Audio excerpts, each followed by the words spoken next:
The Gaggenau baking stone is an artisan baker's dream with its exceptional capacity and ability to absorb and radiate heat with a temperature setting of up to 550 degrees.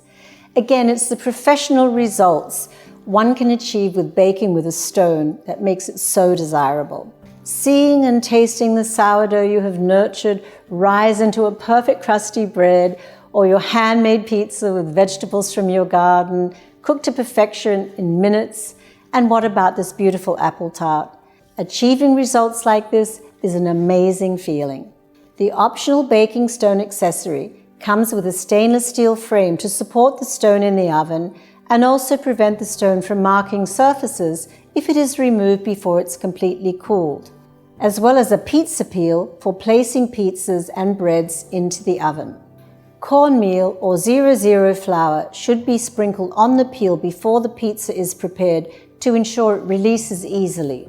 For baking enthusiasts, additional peels for baking multiple pizzas can be ordered from the Gaggenau eShop.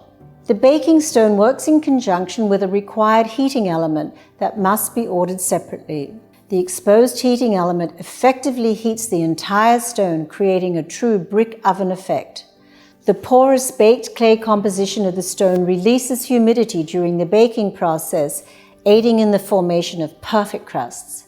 Any debris on the stone can be removed with a brush, but to avoid damage, the stone must not be cleaned with water, as it may cause it to crack.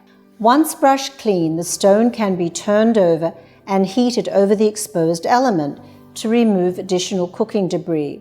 But some markings from baking will remain on the stone, but they don't interfere with the cooking performance.